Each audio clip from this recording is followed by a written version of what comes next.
Visual art class से। इससे पहले की क्लास में हमने देखा था हिंदी साहित्य के इतिहास में आदिकाल पढ़ रहे थे। आदिकाल के प्रकरण 1 में हमने सामान्य परिचय पढ़ा। प्रकरण 2 में अभी इससे पहले की क्लास में सिद्ध साहित्य पढ़ा था। आज हम पढ़ते हैं नाथ साहित्य। नाथ साहित्य में आचार्य रामचंद्र शुक्ल ने नाथों की संख्या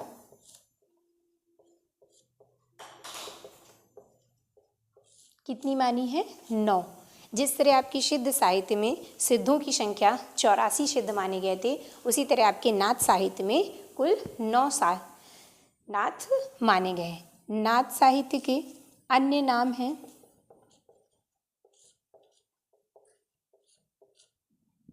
जिसे हमने अवधूत मत भी कहते हैं,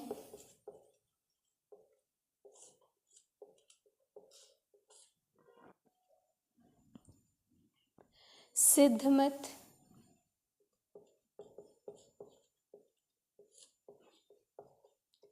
क्योंकि नाथ साहित्य जो है वो सिद्धों के मत से प्रभावित था, इसलिए नाथ साहित्य का दूसरा एक नाम सिद्ध मत भी होता है। सिद्ध मार्ग,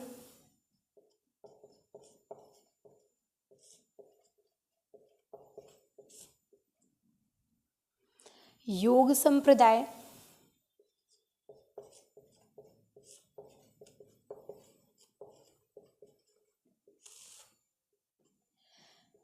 नाथों ने जो शिक्षा ग्रहण करने का तरीका बताया था वो योग को माना था, जिसलिए नाथ साहित्य को योग संप्रदाय के नाम से भी जाना जाता है। नाथ राजपूतानी में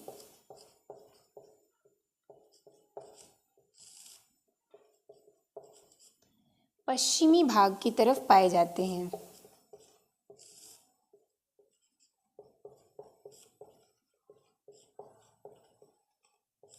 आपके सिद्ध जो थे वो भारत के पूर्वी क्षेत्रों में पाए जाते थे और आपके नाथ साहित्य के जो नाथ आचार्य थे वो आपके राजपूतानी से लेकर के पश्चिमी भाग की तरफ में पाए जाते थे। नाथ पंथ जो है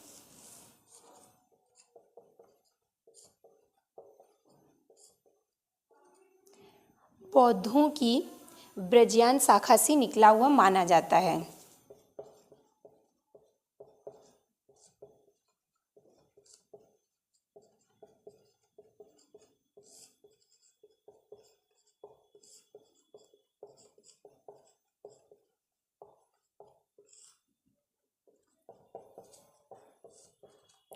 आचार्य रामचंद्र शुक्ल हिंदी साहित्य के इतिहास में लिखते हैं कि नाथ पंथ जो है वो बौद्धों की ब्रजयान शाखा से निकला हुआ माना है।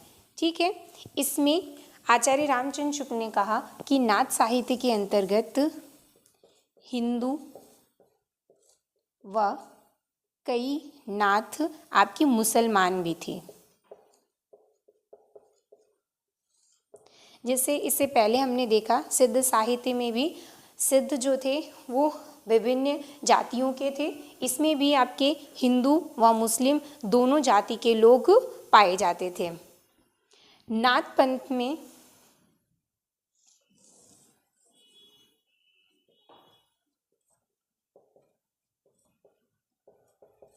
रसायनी की सिद्धि की बात की गई है। ठीक है, नाथ में जो रसायनी है वो किसे माना गया है? नाथ साहित्य में रसायनी के नाम से नागा अर्जुन को माना जाता है। नागा अर्जुन जो कि आपके 9 नाथों में से एक नाथ माने जाते हैं।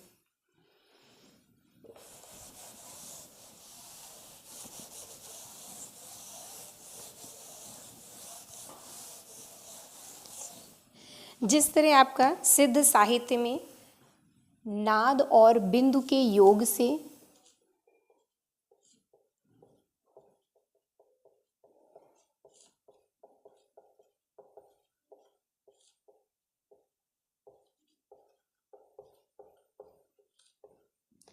नाद और बिंदु के योग से जगत की उत्पत्ति मानी गई है,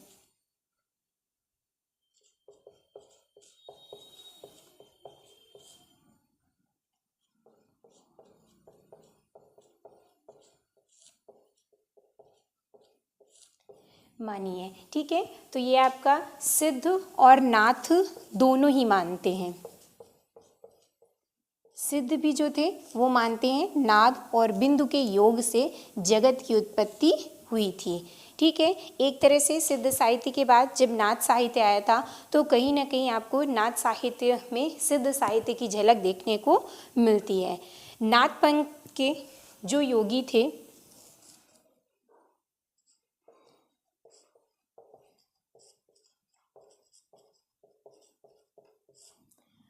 नाथ पंथ के योगी कान की लौ में बड़े बड़े छेद करके स्फटिक के भारी भारी कुंडल पहनते थे, जिसके कारण इनको क्या कहा गया है, कनफटा भी कहा गया है। नाथ पंथ के योगियों को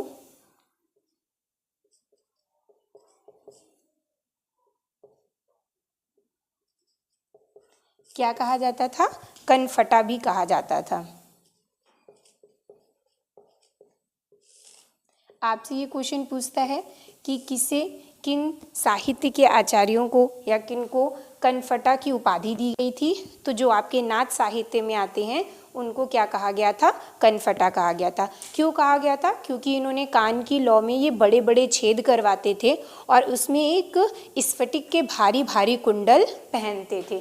नाथ साहित्य के जितने भी नाथाचार्य मिलेंगे वो सभी अपने कानों में स्फटिक के कुंडल बड़े बड़े पहने हुए मिलते हैं, जिसके कारण इनके कान जो हैं वो बहुत ही खिंचाव उसमें होता है और बहुत फटे से लगते हैं, तो इनको क्या कहा गया, कनफटा भी कहा गया। नाथ साहित्य के आपके आरंभकर्ता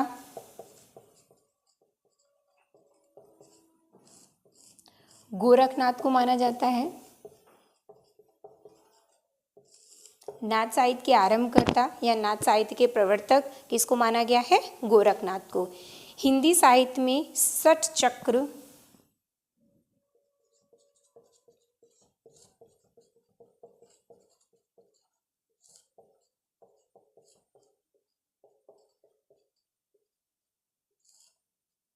हिंदी साहित्य में षट चक्र वाला योग मार्ग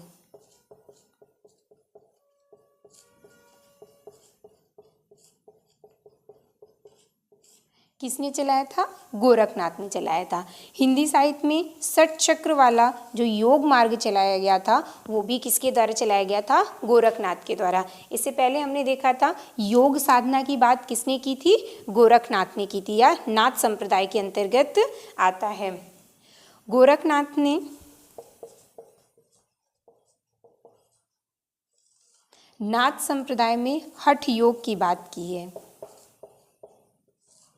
हठ योग किस संप्रदाय से संबंधित है, नाथ साहित्य से संबंधित है। हठ योग में गोरखनाथ ने हा शब्द जो प्रयोग किया है, हा आपका सूर्य से संबंधित है और ठा शब्द जो है ये आपका चंद्र से संबंधित है।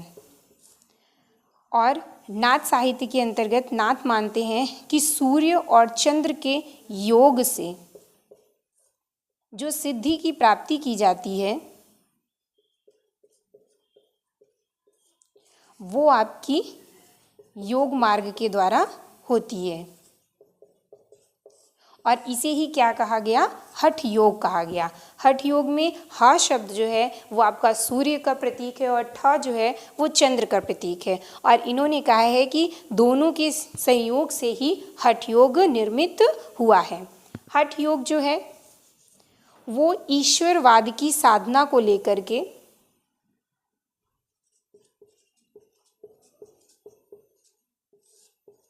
ईश्वरवाद की साधना को लेकर के चला है। हठ योग किसकी साधना को लेकर चला है, ईश्वरवाद की साधना को लेकर। हठ योग का प्रवर्तक किसे माना जाता है, गोरखनाथ को माना जाता है।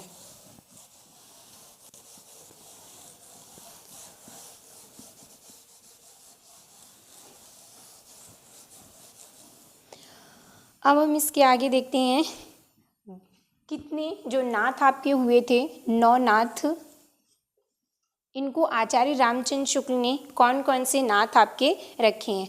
गोरक्ष सिद्धांत संग्रह,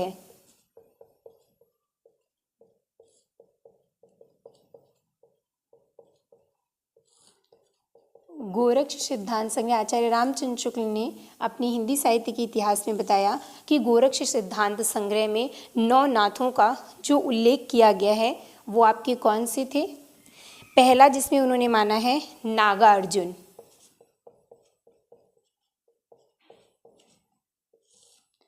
जड़भगत, नागार्जुन हो गए, जड़भगत, हरिश्चंद्र,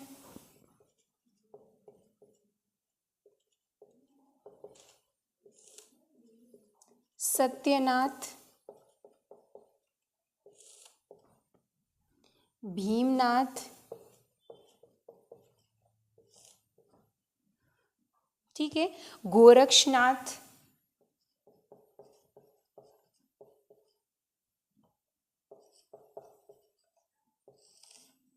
चरपटनाथ,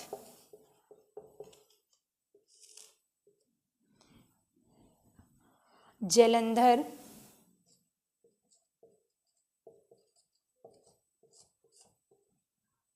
मल्ल्यार्जुन,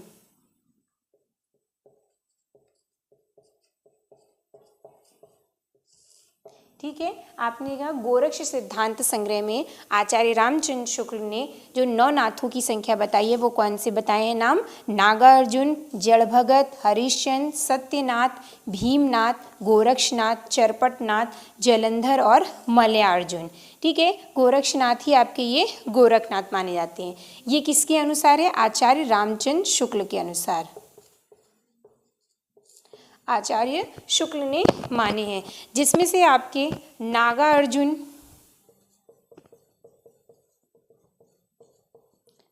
व चरपटनाथ, गोरक्षनाथ,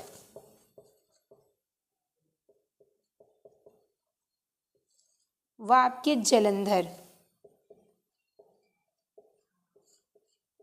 ये चारों नाथ जो हैं वो आपके नाथ व सिद्ध दोनों में आते हैं।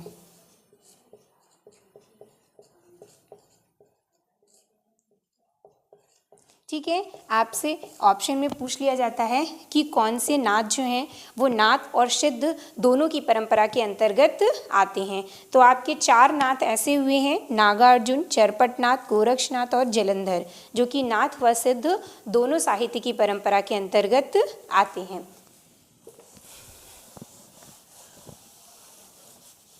नाथ साहित्य या नाथ पंथ के प्रवर्तक जो हैं वो गोरखनाथ को माना जाता है। वह गोरखनाथ के गुरु मत्स्येंद्रनाथ को माना जाता है। पहले हम देखते हैं मत्स्येंद्रनाथ के बारे में।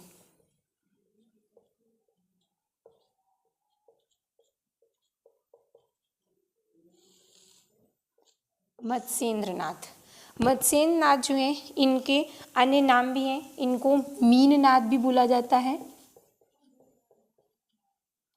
मीननाथ या मच्छंदर,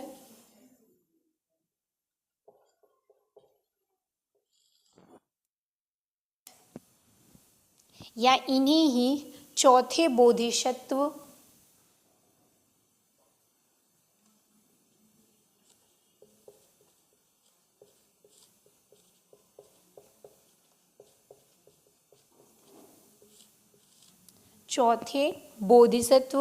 अवलोकितेश्वर,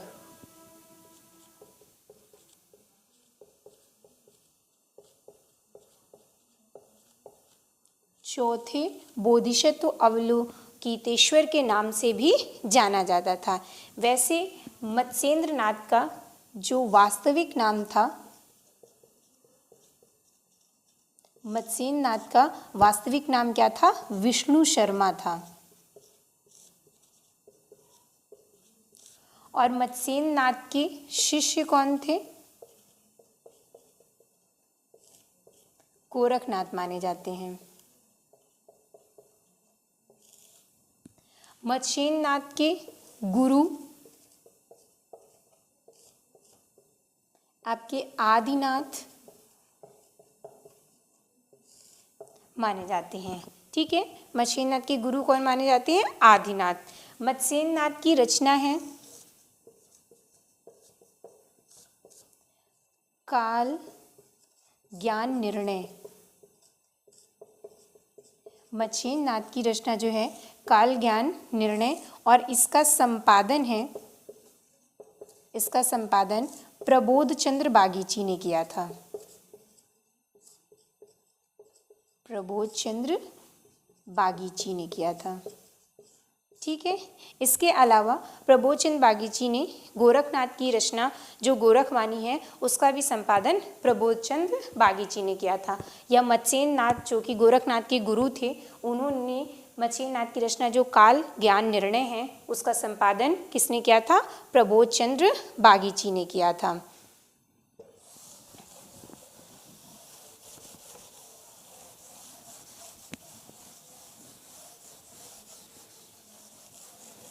ठीक है। डॉक्टर रामकुमार वर्मा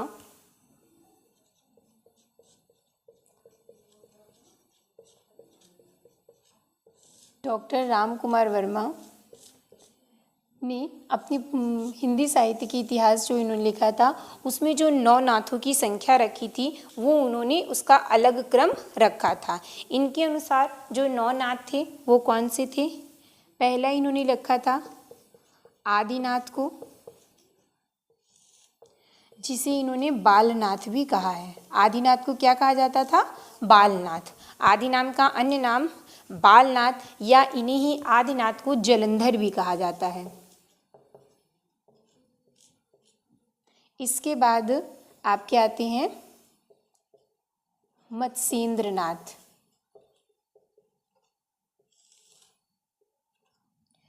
आदिनाथ, मत्स्येंद्रनाथ, गोरखनाथ,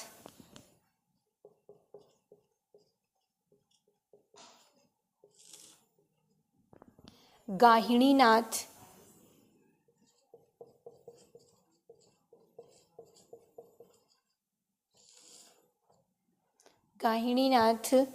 चरपटनाथ,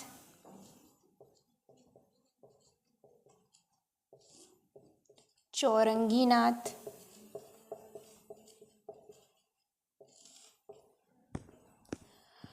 ज्वालेंद्रनाथ,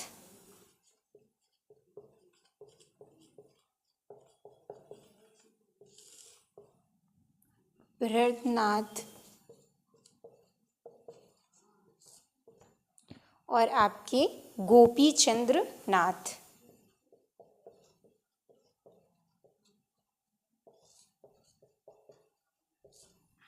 ठीक है।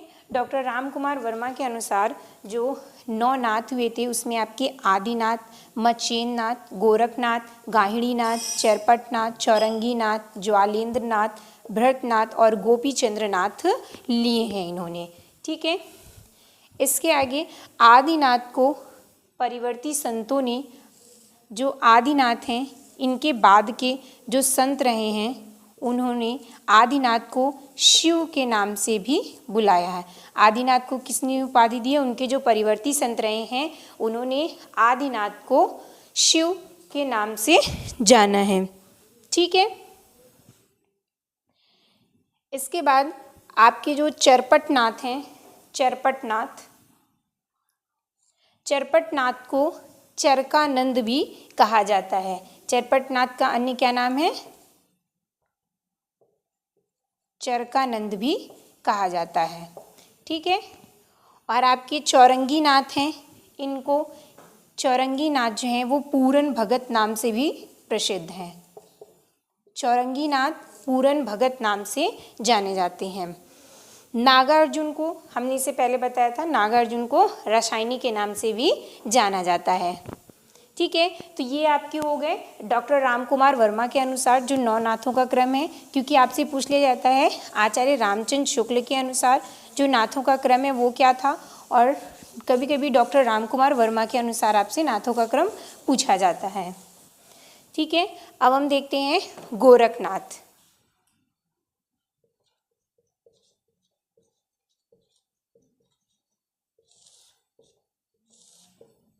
गोरखनाथ के बारे में, गोरखनाथ का जो समय है वो विभिन्न आचार्यों के द्वारा, विभिन्न साहित्यकारों के द्वारा अलग अलग माना गया है। गोरखनाथ का जो समय है उसको निर्धारित करने में बहुत सा विवाद है। तो जिसमें से आपके राहुल सांकृत्यायन हैं, इनके समय पर आधारित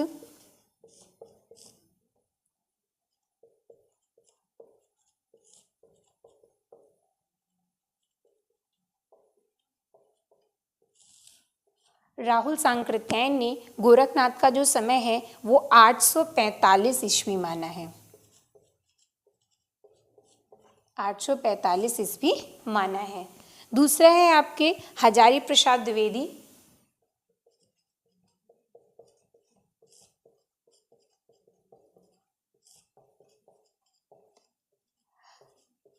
हजारी प्रसाद द्विवेदी ने गोरखनाथ का जो समय है वो 9वीं शताब्दी माना है। 9वीं शती में माना है या 9वीं शताब्दी के अंतर्गत मानते हैं। पीताम्बर दत्त बड़थवाल,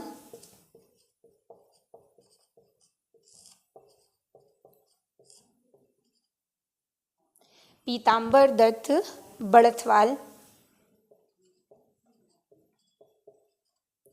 इन्होंने गोरखनाथ का जो समय है वो 11वीं शती माना है। ठीक है। इसके बाद आपके आचार्य रामचंद्र शुक्ल व रामकुमार वर्मा।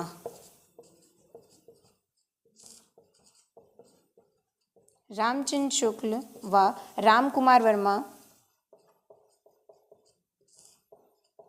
गोरखनाथ का एक समान ही समय काल मानते हैं। कितना? 13वीं शती में। ठीक है। तो गोरखनाथ के जो समय पर आधारित प्रश्न बनता है उस वैसे तो वो विवादा स्वरूप होता है, लेकिन जब भी आपसे क्वेश्चन बनेगा तो आपको किसी राइटर का नाम दे करके पूछा जाएगा कि जैसे हजारी प्रसाद द्विवेदी के अनुसार गोरखनाथ का समय क्या बताया है। तो हजारी प्रसाद द्विवेदी ने गोरखनाथ का समय 9वीं शती बताया है। राहुल सांकृत्यायन ने 845 ईस्वी बताया है। पीताम्बर दत्त बड़थवाल ने 11वीं शती बताया है। आचार्य रामचंद्र शुक्ल व डॉक्टर रामकुमार वर्मा ने गोरखनाथ का समय जो है वो 13वीं शती से बनाया है।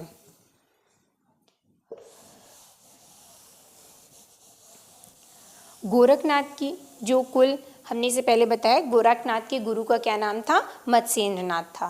गोरखनाथ की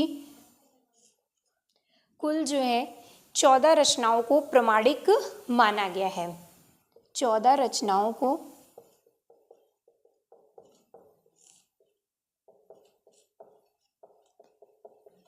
प्रमाणित मानकर पीताम्बर दत्त बड़थवाल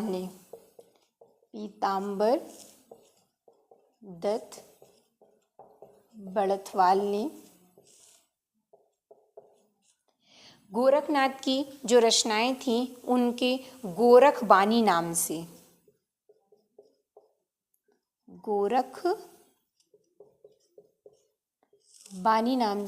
उसका क्या किया? इन्होंने संपादन किया है।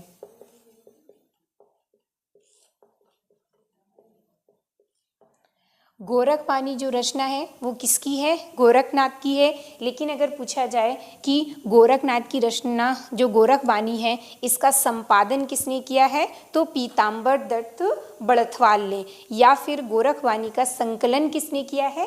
पीताम्बर दत्त बड़थवाल ने किया है। और पीताम्बर दत्त बड़थवाल ने गोरखबानी के अंतर्गत गोरखनाथ की कितनी रचनाओं को प्रमाणित माना है? 14 रचनाओं को। ठीक है। इसके बाद हम देखते हैं गोरखनाथ की रचनाएं कौन कौन सी हैं, जिसके अंतर्गत आपकी पहले आती हैं शब्द लिखा है। गोरखनाथ की रचनाओं में शब्द, पद, शिष्यादर्शन,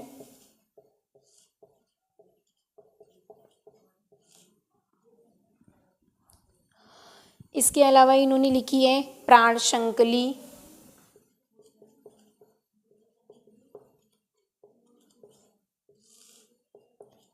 नरवय बोध। ठीक है। ये सभी रचनाएं आपसे पूछी जाती हैं डायरेक्ट। ठीक है। आत्मबोध,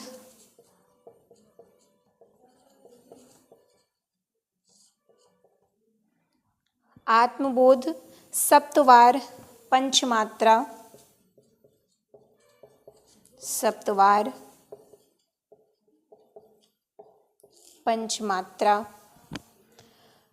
अभय मात्र,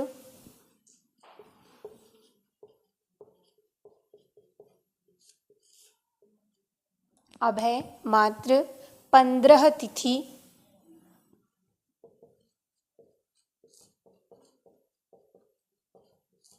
रोमावली। ठीक है, इन रचनाओं का उल्लेख मिलता है। इसके अलावा गोरखनाथ की कुछ संस्कृत की रचनाएं हैं।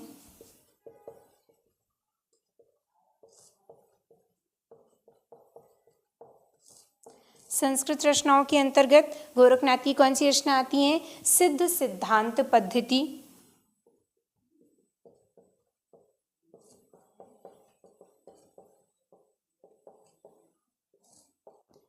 सिद्ध सिद्धांत पद्धति, योग सिद्धांत, योग सिद्धांत पद्धति,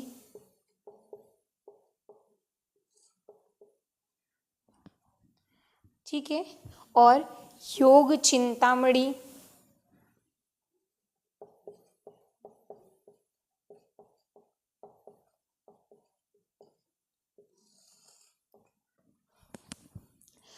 गोरक्ष शतक,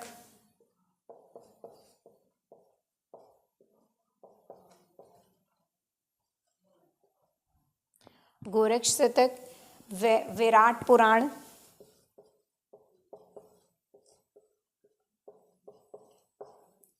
विराट पुराण जो है वो संस्कृत के वैराट पुराण का अनुवाद स्वरूप इन्होंने लिखा है। विवेक मार्तंड,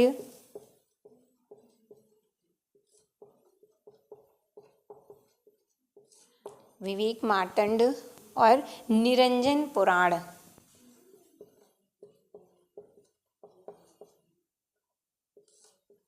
निरंजन पुराण। ठीक है, ये आपने देखा गोरखनाथ की जो रचनाओं का संकलन है गोरखपानी नाम से किसने किया था? पीताम्बर दत्त बड़थवाल ने किया था। इसके अलावा गोरखनाथ की जो अन्य रचनाएं थी उनमें है जैसे शब्द, पद, शिष्यादर्शन, प्राण संकली, नरवय बोध, आत्मबोध, सप्तवार, पंचमात्रा, अभय मात्र, 15 तिथि, रोमावली। ठीक है, इसके अलावा संस्कृत की कुछ रचनाएं थी उनकी सिद्ध सिद्धांत पद्धति, योग सिद्धांत पद्धति, योग चिंतामणि, गोरख शतक, विराट पुराण, विवेक मार्तंड, निरंजन पुराण। ठीक है, ये आपकी पुस्तकें हैं। और गोरखनाथ की जितनी भी रचनाएं हैं उनमें गोरखनाथ की रचनाओं में गद्य व पद्य दोनों में मिलती हैं। ठीक है, गद्य व पद्य दोनों का प्रयोग गोरखनाथ ने अपनी रचनाओं में किया है।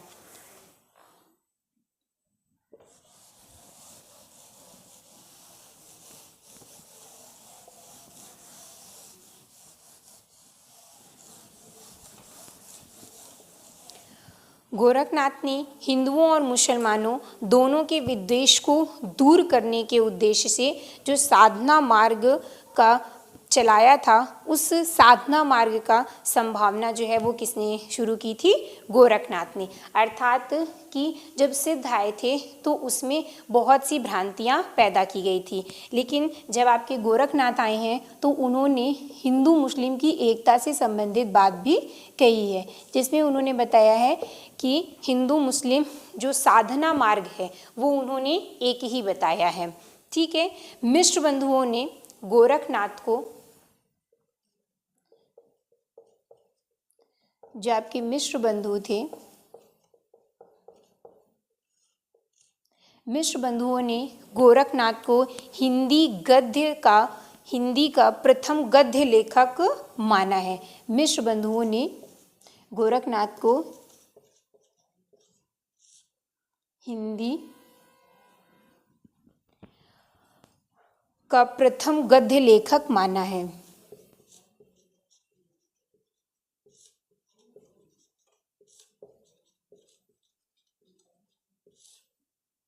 हिंदी का प्रथम गद्य लेखक माना है। ठीक है, गोरखनाथ को किसने हिंदी का प्रथम गद्य लेखक माना है? मिश्र बंधुओं के द्वारा। हजारी प्रसाद द्विवेदी क्या कहते हैं? हजारी प्रसाद द्विवेदी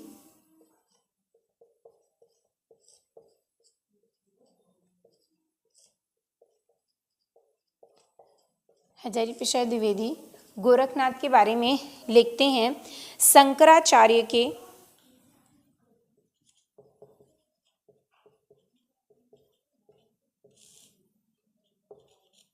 इतना प्रभावशाली और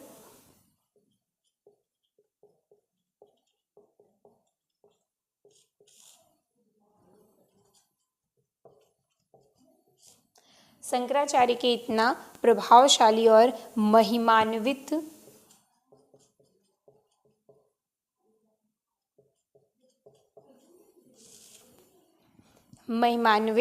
भारतवर्ष में दूसरा नहीं हुआ है।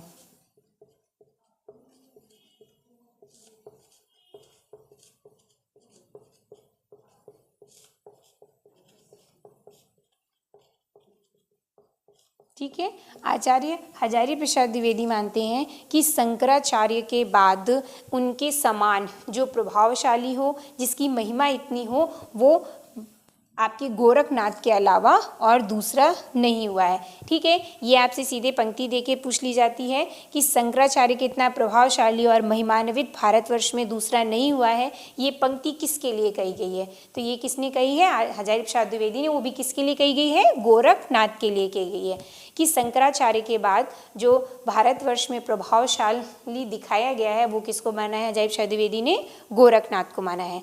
आचार्य शुक्ल लिखते हैं,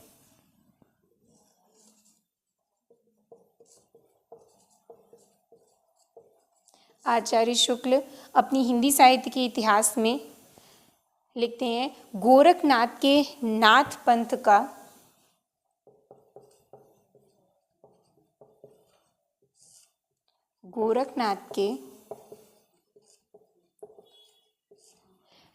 पंथ का मूल भी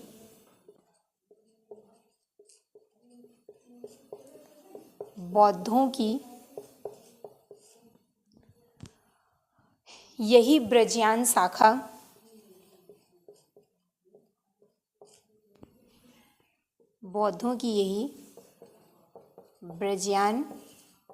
शाखा 84 सिद्धों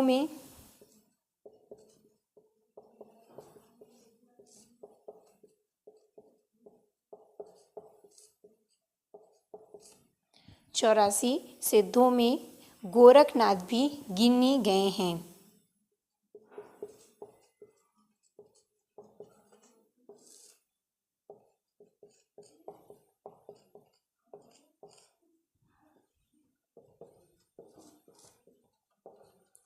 गोरखनाथ भी गिने गए हैं। यह स्पष्ट उन्होंने अपना मार्ग अलग कर लिया है, पर स्पष्ट उन्होंने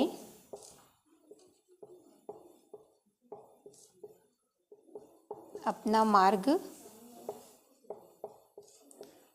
अलग कर लिया है। ठीक है, इससे पहले हमने देखा कि गोरखनाथ जो है, हमने बताया था आपको कि कुछ नाथ ऐसे हैं जो आपके सिद्धों के अंतर्गत भी आते हैं, जिसमें से आपके हो गए गोरखनाथ।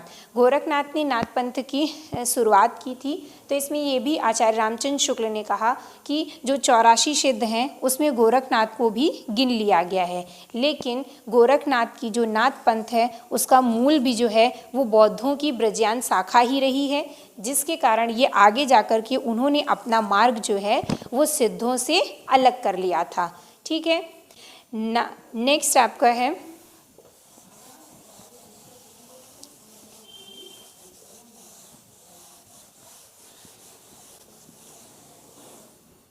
आचार्य शुक्ल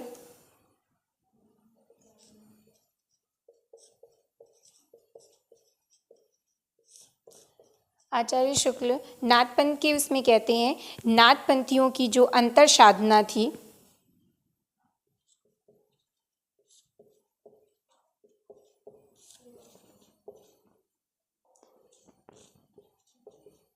अंतर साधना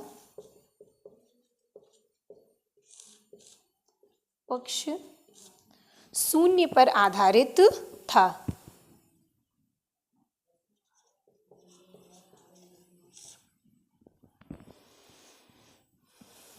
शून्य पर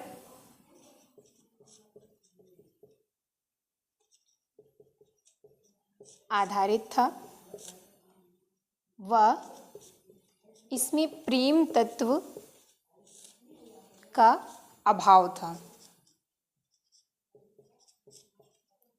ठीक है, आचार्य शुक्ल क्या लिखते हैं कि नाथ पंथों की जो अंतः साधना पक्ष थी वो क्या थी, शून्य मानी है, और इस पे जो प्रेम तत्व था उसका भी अभाव माना है आचार्य रामचंद्र शुक्ल ने। आचार्य रामचंद्र शुक्ल ने एक ये भी पंक्ति कही है नाथ संप्रदाय के बारे में। ये आपसे पूछ लिया जाता है कि नाथ पंथों की अंतर साधना पक्ष शून्य है, शून्य पर आधारित है व उनका प्रेम तत्व में अभाव था। ये किस साहित्यकार की पंक्ति है? तो ये किसने कहा है? आचार्य रामचंद्र शुक्ल ने कहा है। आचार्य रामचंद्र शुक्ल एक और पंक्ति लिखते हैं कि नाथ संप्रदाय में भी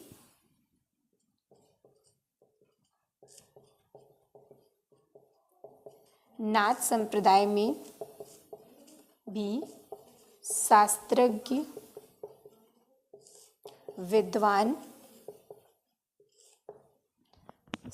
विद्वान नहीं आते थे।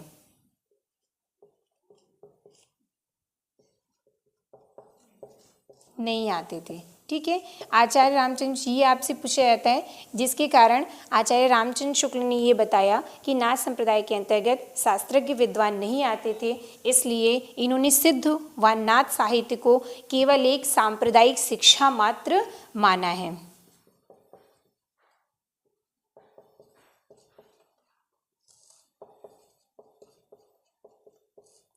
केवल सांप्रदायिक शिक्षा मात्र माना है व इसे ये सिद्ध साहित्य आचार्य शुक्ल जो हैं वो सिद्ध साहित्य व नाथ साहित्य को शुद्ध साहित्य की कोटि में नहीं रखते हैं। शुद्ध साहित्य नहीं मानते हैं। ठीक है, आचार्य शुक्ल ने जो नाथ साहित्य रहा है आपका और जो सिद्ध साहित्य रहा है उसे उन्होंने केवल सांप्रदायिक शिक्षा के रूप में ही बताया है। इसके अलावा गोरखनाथ की कुछ पंक्तियां हैं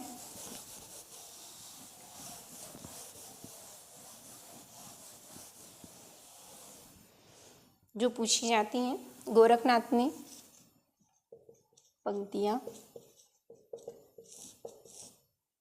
पहली आपकी जोई जोई पिंडे सोई ब्रह्मांडे,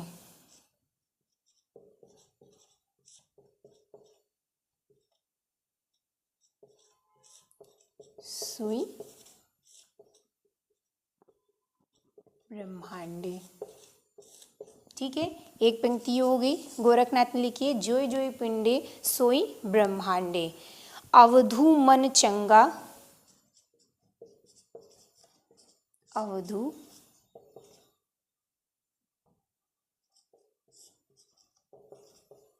मन चंगा तो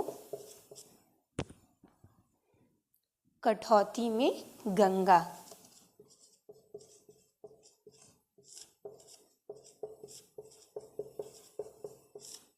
ठीक है, ये वैसे आपको पता है आज मौनी अमावस्या है, बहुत सारे लोग सभी जो हैं इलाहाबाद में गंगा स्नान करने के लिए गए हैं, लेकिन आपने देखा है कि इससे पहले भी हमारे जो गोरखनाथ रहे हैं या अन्य जो आचार्य रहे हैं, साहित्य के रहे हैं, उन्होंने क्या कहा है कि अवधू मन चंगा तो कठौती में गंगा। अगर आपका मन सही है तो आपको गंगा स्नान की आवश्यकता नहीं है। नेक्स्ट आपकी है अभिअंतर की त्यागो,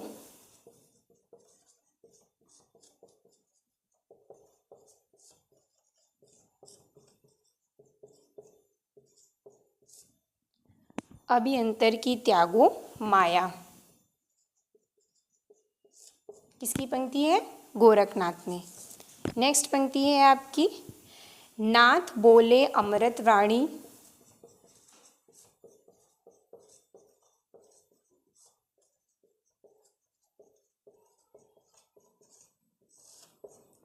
नाथ बोले अमृतवाणी बिरसेगी कवली,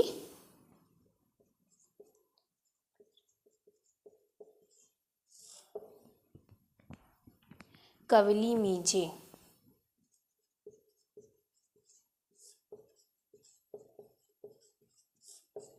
ठीक है।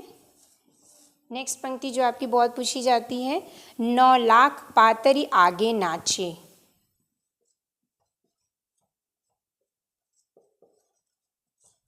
9 लाख पातरी आगे नाचे। ठीक है, ये हमने देखा गोरखनाथ की कुछ प्रमुख पंक्तियाँ। गोरखनाथ की जो भाषा थी या नाथ साहित्य की भाषा जो आपकी थी वो सुदुक्कड़ी भाषा मानी जाती है।